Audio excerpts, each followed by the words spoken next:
Hindi short hand की practice dictation 80 शब्द प्रति मिनट गति से डिक्टेशन 5 सेकंड में शुरू होगी।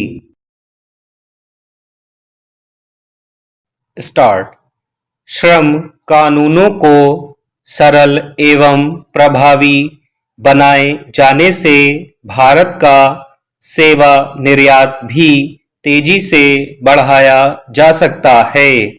अंतर्राष्ट्रीय मुद्रा कोष की ओर से वैश्विक सेवा निर्यात पर किए गए अध्ययन में कहा गया है कि हाल के दशकों में भारत से सेवाओं का निर्यात वस्तुओं की तुलना में कहीं तेजी से बढ़ा है।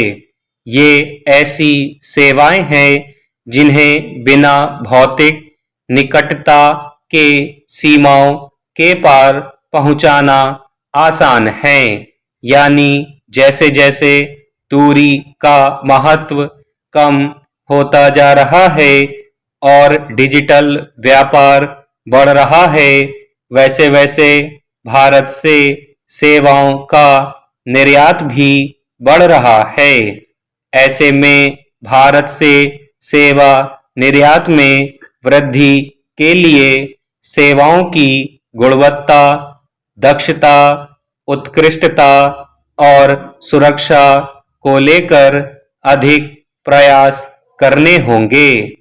युवाओं को कृत्रिम मेधा में भी दक्ष बनाना होगा, जिससे सेवा निर्यात की विकास दर को बढ़ाने में मदद मिलेगी। यह बात भी महत्वपूर्ण है कि विकास दर बढ़ाने के लिए प्रत्यक्ष विदेशी निवेश आकर्षित करने के वास्ते व्यापक स्तर पर प्रयास करने होंगे।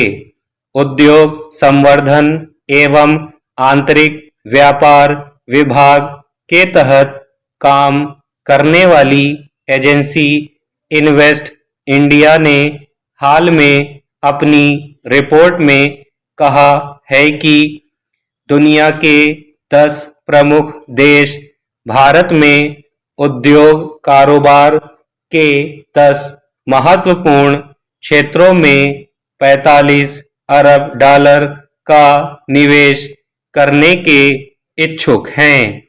ऐसी संभावनाओं को साकार करने के लिए भारत में बंदरगाह, वस्तुओं का भंडारण एवं परिवहन तथा अन्य निवेश सुविधाओं को और बेहतर बनाना होगा।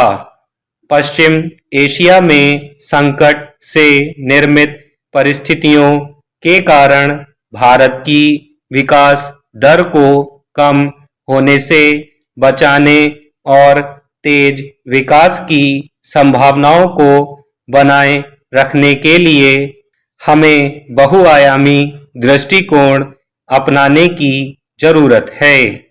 निर्यात बढ़ाने के लिए नए बाजार और विविधता की रणनीति के साथ आगे बढ़ना होगा।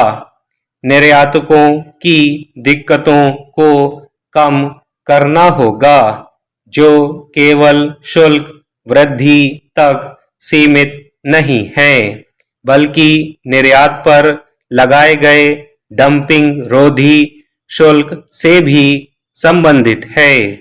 वर्तमान में भारत से कुल निर्यात का अधिकांश हिस्सा अमेरिका, यूएई, ब्रिटेन, सऊदी अरब और चीन जैसे प्रमुख देशों पर निर्भर है।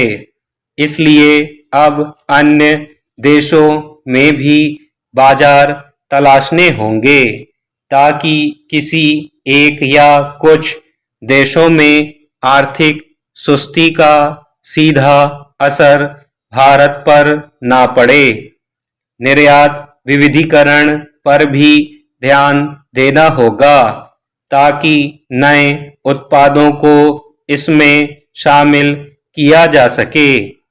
वैश्विक संकट की चुनौतियों के बीच तेज विकास के लिए प्रौद्योगिकी क्षेत्र में आत्मनिर्भरता भी जरूरी है।